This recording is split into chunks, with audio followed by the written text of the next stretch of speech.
गोंदिया जिल्ह्यात येत्या 5 दिवसात येलो अलर्ट जाहीर करण्यात आला आहे। जिल्ह्यामध्ये मध्यम ते हलक्या स्वरूपाचा पाऊस या 5 दिवसांमध्ये पडण्याची शक्यता हवामान खात्याने दर्शवली आहे। जिल्ह्यात धरणसाठा हा सुव्यवस्थित असून जिल्ह्यातील महत्त्वाच्या एटिया-डोह धरणामध्ये 100% पाणीसाठा आहे। शिरपूर कालीसरार धरण हे 80% भरलेलं आहे, तर पुजारीटोला धरण हे 71% भरलेलं असून मध्य प्रदेशातील संजय सरोवर हा 68% भरलेला आहे। जिल्ह्यामध्ये धरणसाठ्यामध्ये पाणी मुबलक आहे। जिल्ह्यात परिस्थिती जुलै महिन्यात 20, 21, 22ला पूर परिस्थिती निर्माण झाली होती, तशी परिस्थिती येणाऱ्या 5 दिवसात राहणार नसल्याचं आपत्ती व्यवस्थापन अधिकारी राजन चौबे यांनी सांगितलं आहे। भारतीय हवामान खात्यानुसार पुढील जे 5 दिवस आहे त्यामध्ये हलका आणि मध्यम स्वरूपाचा पाऊस दाखवण्यात येत आहे।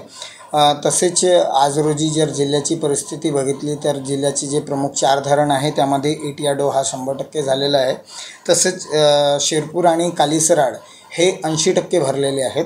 त्याचबरोबर पुजारीटोला 71 आणि मध्य प्रदेश येथील संजय सरोवर हे 68% भरलेले आहेत। जिल्ह्यातील जे धरण आहे त्याची पाण्याची जी पातळी आहे ती अतिशय व्यवस्थित आणि योग्य पद्धतीनं हाताळली जात आहे। त्यामुळे आता जे पुढचे 5 दिवस जे अलर्ट देण्यात आलेला आहे तो अतिशय मध्यम आणि हलका स्वरूपाचा पावसाचा आहे। त्यामुळे जिल्ह्यात अशी कुठलीही पूरपरिस्थिती आज रोजी नाही।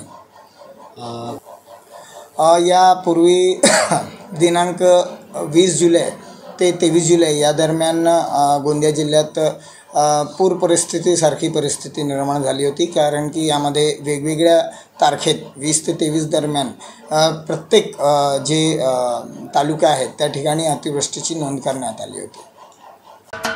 महाराष्ट्राचे सर्वमान्य दैनिक समर्थ गावकरी अहमदनगर, पुणे, नाशिक, जळगाव, धुळे, नंदुरबार, सोलापूर, कोल्हापूर, सांगली, सातारा, मुंबई, ठाणे, पालघर, रत्नागिरी, रायगड, सिंधुदुर्ग, नांदेड, उस्मानाबाद, बीड, औरंगाबाद, नागपूर, गडचिरोली, भंडारा, गोंदिया, अकोला, यवतमाळ, बुलढाणा येथून एकाच वेळी प्रसिद्ध होणारे एकमेव दैनिक, सर्वसामान्य जनतेचे खुले व्यासपीठ।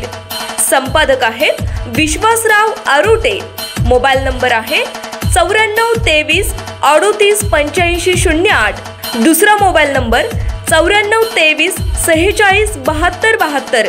तिसरा मोबाईल नंबर 75 88 15 0001। वेबसाईट आहे sgavkari.com। मेल आयडी आहे aklgavkari@gmail.com।